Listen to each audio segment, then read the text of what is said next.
भवानीपुर गांव में किशोर नाम का एक किसान अपने बेटी राधा के साथ रहता था।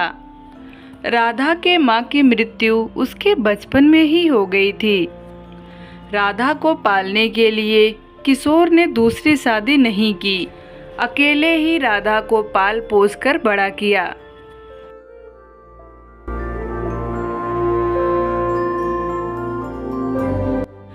अब राधा बड़ी हो चुकी थी। जवान होने के साथ साथ वह बहुत ज़्यादा खूबसूरत भी थी। पूरे गांव में उसके समझदारी और सुंदरता के चर्चे थे।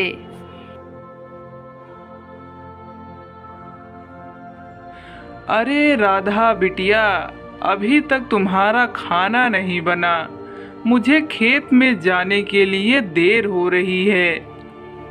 हाँ बाबा, वो चूल्हे की लकड़ी गीली थी, इसलिए खाना बनने में देर हो रहा है। आप एक काम करो, आप खेत में चले जाओ, मैं आपके लिए खाना वहीं पर ले आऊंगी। तुम ठीक कह रही हो बिटिया, मैं खेत में जाता हूँ। तुम जल्दी से खाना लेकर आना, मुझे बहुत भूख लगी है। ठीक है बाबा, मैं जल्दी ही आऊंगी। किशोर ने खेत की जुताई की। कुछ देर बाद राधा खेत में खाना लेकर आई। बाबा, ओ बाबा, अरे जल्दी से आओ, मैं गरम गरम खाना लाई हूँ, आकर खा लो। थोड़ी देर हो जाएगी तो खाना ठंडा हो जाएगा, बाकी का काम बाद में कर लेना। थोड़ी देर रुक जाओ राधा, थोड़ा सा काम और बचा है, उसको कर लूँ, फिर आराम से खाना खाता हूँ। काम इतना था कि भूख का पता ही नहीं चला। नहीं नहीं बाबा, खाना ठंडा हो जाएगा, आप जल्दी से आओ, नहीं तो मैं आपसे गुस्सा हो जाऊंगी। अरे अरे मेरी प्यारी बिटिया, मैं तुम्हें नाराज भला कैसे कर सकता हूँ। लगता है पिछले जन्म में तुम मेरी दादी अम्मा थी। आता हूँ। पिछले जन्म में क्यों, इस जन्म में भी मैं आपकी दादी अम्मा ही हूँ। हाँ, इस जन्म में भी तुम दादी अम्मा हो। खाना खाकर मुझे बहुत सारा काम करना है। राधा किशोर को खाना खिलाकर वापस घर पर चली गई। अपने खेत में काम कर रहा गोपाल ये सब कुछ देख रहा था। राधा के जाने के बाद वह किशोर के पास आया और बोला, राधा बिटिया तो शादी के लायक हो गई है, अब तुम्हें उसकी शादी कर देनी चाहिए। हाँ भाई गोपाल, तुम सही कह रहे हो। मैं भी सोच रहा हूँ कोई अच्छा लड़का देखकर राधा की शादी कर दूँ। आज के ज़माने में अच्छा लड़का मिलना कितना मुश्किल हो गया है, तुम्हें तो पता है।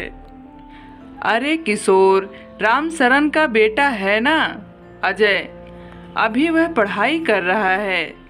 तुम बोलो तो मैं बात चलाता हूँ उनसे।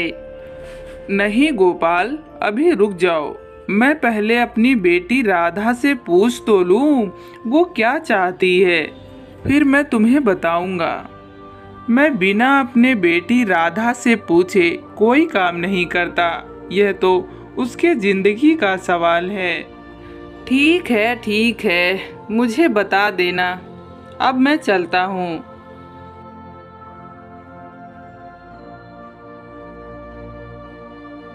शाम को किशोर घर आया। अपनी बेटी राधा की तरफ देखकर बोला, अरे राधा बिटिया, मैं सोच रहा हूँ अब की बार फसल बेचकर कोई अच्छा सा लड़का देखकर तुम्हारा विवाह कर देता हूँ। क्या कहा बाबा, मैं आपको छोड़कर कहीं नहीं जाऊंगी, मैं विवाह नहीं करूंगी। अरे नहीं बिटिया, हर बेटी को अपने पिता का घर छोड़कर एक न एक दिन ससुराल जाना होता है। मैं नहीं रहूंगी आपके बिना, मैं कहीं नहीं जाऊंगी।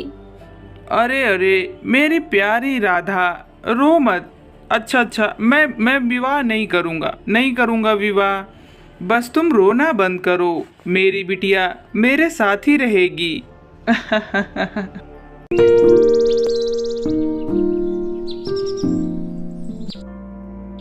देखते ही देखते कुछ महीनों बाद किशोर बीमार पड़ गया। अब घर में कमाने वाला कोई नहीं था। यही चिंता किशोर को और ज्यादा खाए जा रही थी।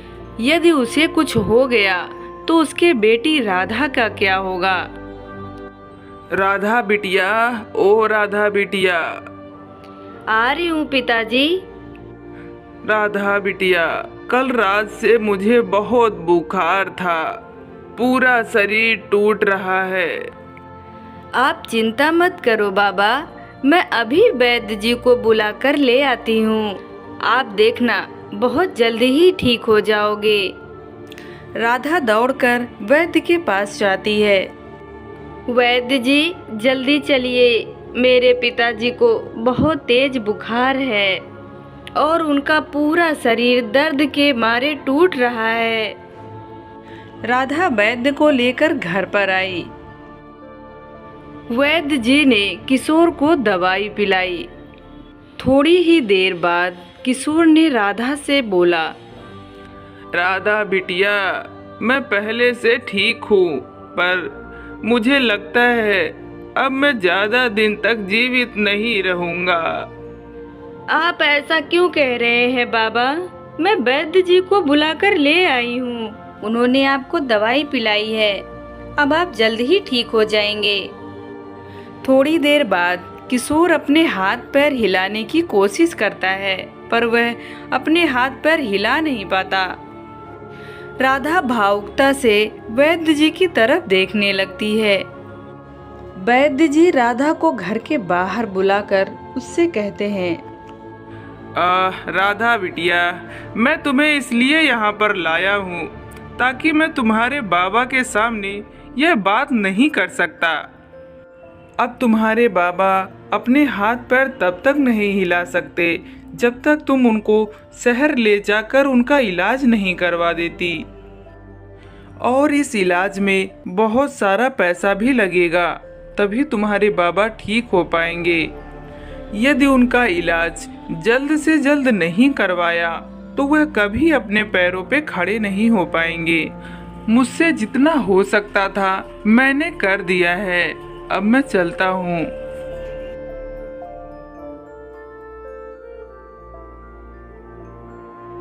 हे भगवान, अब क्या होगा? मैं इतने पैसे कहाँ से लाऊंगी?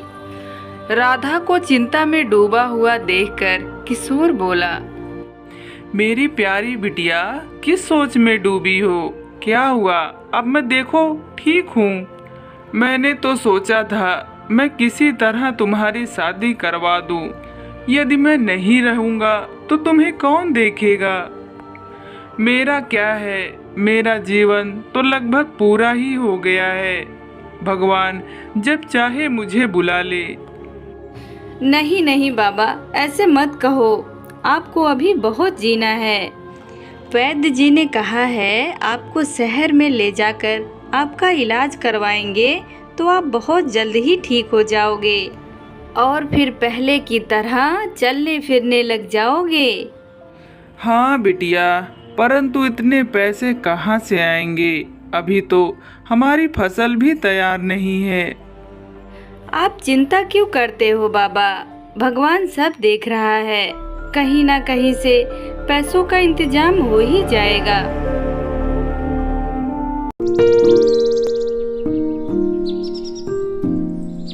अगले दिन राधा अपने दोस्त राहुल से मिलती है और उसे पूरी घटना बताती है। दरअसल राहुल और राधा एक दूसरे को पसंद करते थे।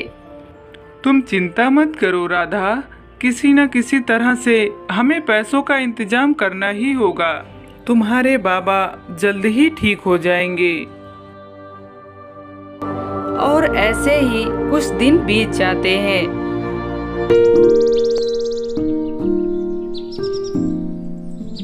इधर राधा परेशान थी। तभी गांव का एक आदमी चमन किशोर के पास आया और उससे बोला, अरे भाई किशोर, अब तुम्हारी तबीयत कैसी है? मैंने सुना तुम्हें इलाज के लिए बहुत ज़्यादा पैसों की ज़रूरत है। क्या कर सकते हैं? इतना पैसा कहाँ से आएगा? पर हाँ, मेरे मन में एक बात है। क्या बात है, बताओ ना। देखो भाई, दोस्त होने के नाते मैं तुम्हें बता रहा हूँ। अपने गांव के जमींदार हैं ना, उनके पत्नी की पिछले साल मृत्यु हो गई थी। उनका एक बेटा भी है। अब वह दोबारा से विवाह करना चाहते हैं। यदि तुम अपने बेटी राधा का विवाह जमींदार के साथ कर देते हो तो तुम्हें कभी भी पैसों की दिक्कत नहीं होगी और तुम्हारा इलाज भी हो जाएगा। जरा सोचो, यदि तुम्हें कुछ हो गया तो तुम्हारे बेटी का क्या होगा? वो तो ठीक है, पर जमींदार की उम्र बहुत ज्यादा है। हाँ वो तो है, पर आपकी बेटी राधा वहाँ जाएगी तो राज करेगी, राज। हाँ, लेकिन मैं एक बार अपनी बेटी राधा से तो पूछ लूं। राधा अभी नादान है, लेकिन तुम उसे समझाओगे तो वह समझ जाएगी और मैं भी राधा से बात कर लूंगा। चलो, अब मैं चलता हूँ।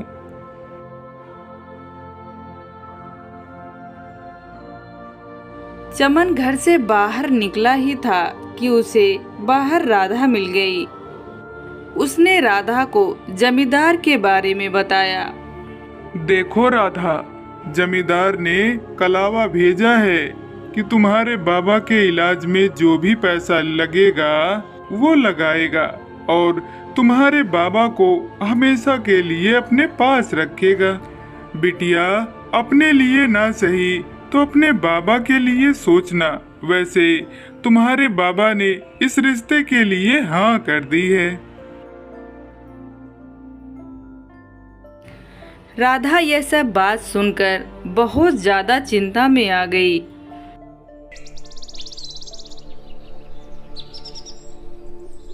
अगले दिन राधा ने राहुल को सारी बात बताई।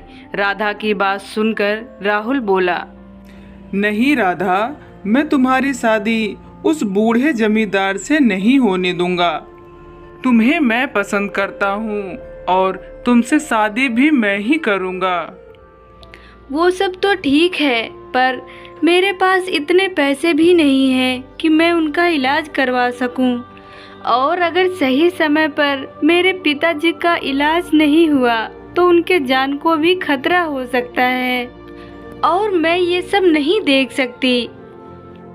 राधा, तुम मुझे 2 दिन का समय दो।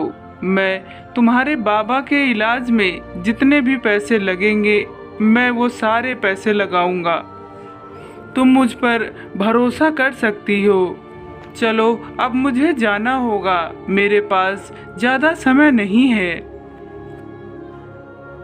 राहुल ने अपने माता पिता को सारी बात बताई और साथ में ये भी बताया, पिताजी, यदि आप लोगों को मेरी बातों से एतराज ना हो तो क्या मैं यह घर जमींदार के यहाँ गिरवी रख सकता हूँ? बेटा, तुम्हें तो पता है इस घर के अलावा हमारे पास और कुछ भी नहीं है। अब तो हम लोग बूढ़े हो गए हैं। इस घर की जिम्मेदारी अब तुम्हारी है। यह घर यदि जमींदार ले लेगा तो हम कहाँ जाएंगे और कहाँ रहेंगे? बाबा, आप देखना, मैं बहुत मेहनत करूँगा और जमींदार के यहाँ से अपना घर छुड़वा लूँगा। ठीक है बेटा, जैसी तुम्हारी मर्जी। हमें तुम्हारे ऊपर पूरा भरोसा है। घर के कागज लेकर राहुल जमींदार के पास पहुंचा और उससे बोला, जमींदार जी, मुझे कुछ पैसों की ज़रूरत थी। मैं घर के कागज भी ले आया हूँ। आप मेरा घर अपने पास गिरवी रख लीजिए और मुझे कुछ पैसे दे दीजिए। आप नेकदिल इंसान हैं और मुझे पता है आप मुझे निराश नहीं करेंगे। देख बेटा राहुल, मैं बहुत नेक दिल इंसान तो हूँ, तूने सही कहा, पर पैसे के मामले में बहुत पक्का हूँ। अगर समय पे पैसे नहीं मिले तो मैं तुम्हारा घर अपने नाम कर लूँगा। बोलो बोलो, मंजूर है? राहुल कुछ देर शांत होकर सोचने लगता है कि वह और कर भी क्या सकता है। उसके पास घर गिरवी रखने के अलावा और दूसरा कोई रास्ता नहीं है। अरे क्या सोच रहे हो भाई, घर गिरवी रखना है या नहीं, बताओ। कुछ नहीं जमींदार जी, आप मेरे जमीन के कागज अपने पास रख लीजिए और मुझे कुछ पैसे दे दीजिए। मैं आपके पैसे जल्दी ही लौटा दूंगा। देख बेटा राहुल, मैं तुम्हें 4 महीने का समय देता हूँ। अगर तुमने 4 महीने के अंदर मेरे पैसे नहीं लौटाए तो मैं तुम्हारा घर अपने नाम कर लूँगा। ठीक है, मुझे मंजूर है। राहुल जमींदार से पैसे लेकर राधा के पास आया और पैसे देते हुए बोला, राधा, ये कुछ पैसे हैं, हम तुम्हारे बाबा को आज ही शहर ले जाएंगे। इलाज में देर हो गई तो बात बढ़ सकती है। राहुल और राधा इलाज के लिए शहर चले गए और इधर जमींदार को जब पता चला कि राहुल ने वह पैसे इसलिए लिया है ताकि वह उसके बाबा का इलाज करवाकर राधा से विवाह कर सके, यह सुनकर जमींदार बौखला उठा और बोला, अच्छा ये बात है, कोई बात नहीं, तब भी मैं राधा और राहुल का विवाह कभी नहीं होने दूंगा। अब देखना तुम राहुल, मैं क्या क्या करता हूँ। तुम्हारे परिवार को घर से धक्का मारकर ना निकाल दिया तो मेरा नाम भी छगनलाल सेठ नहीं। हाँ। इधर दोनों किशोर का इलाज करवाते हैं। इलाज के बाद किशोर बिल्कुल ठीक हो जाता है और वो लोग गांव वापस आ जाते हैं।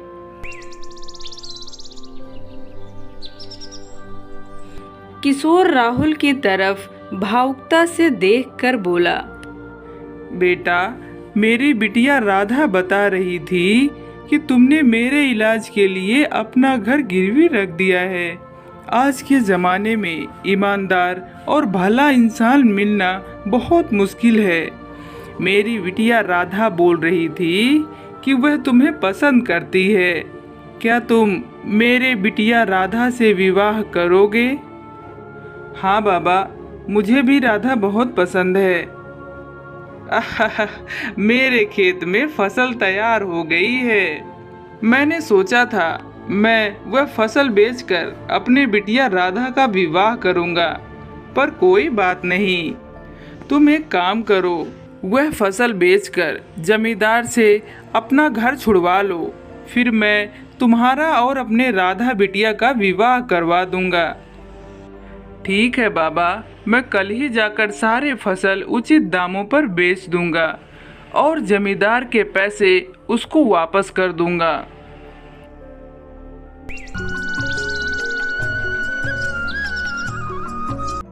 राहुल ने ऐसा ही किया। सारे फसल बेचकर पैसे लेकर वह जमींदार के पास पहुंचा और बोला, जमींदार जी, मैंने आपके कहे अनुसार 4 महीने में आपके पैसे आपको लौटा दिए हैं और अब आप भी मेरे जमीन के कागज मुझे वापस दे दो।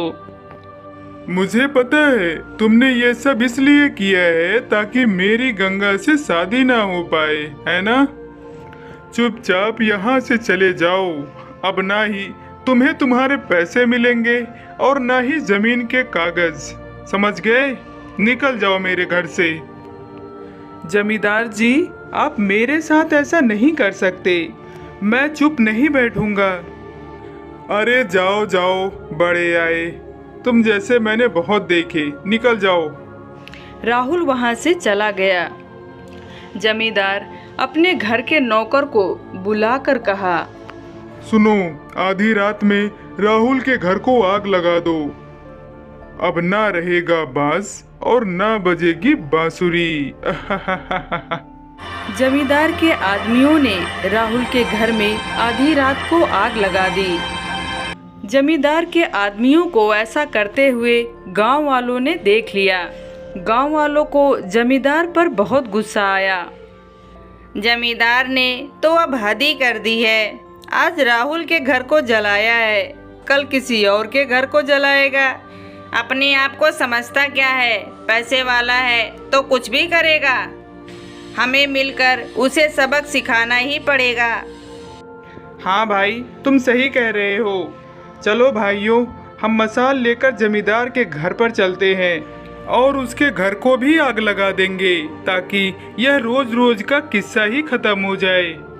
जमींदार के आदमियों ने इस बात की खबर जमींदार को दे दी। जमींदार घबराते हुए घर के बाहर आया। गांव वालों रुक जाओ, मेरे घर को आग मत लगाओ। मैं अपनी गलती मानता हूँ, मैं आप सबसे क्षमा मांगता हूँ। मैं अब कभी ऐसे गलत काम नहीं करूँगा। मैं आज के बाद किसी के साथ अन्याय नहीं करूँगा। मुझे माफ कर दो और मैं आप सभी के जमीन के कागज वापस करता हूँ और जो कुछ पैसे आप लोगों ने मुझसे कर्ज लिए हैं वो भी मैं माफ करता हूँ। कृपया मुझे माफ कर दो, मुझे माफ कर दो। ठीक है जमींदार, इस बार तो हम तुम्हें छोड़ रहे हैं, लेकिन दोबारा तुमने ऐसी हरकत की तो हम तुम्हें जिंदा नहीं छोड़ेंगे। गांव वालों के घर के कागज के साथ साथ जमींदार ने राहुल के घर के कागज भी लौटा दिए।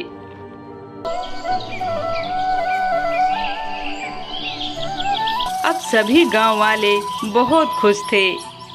किशोर ने पूरे गांव वालों के सामने अपनी बिटिया राधा और राहुल का धूमधाम से विवाह करवा दिया।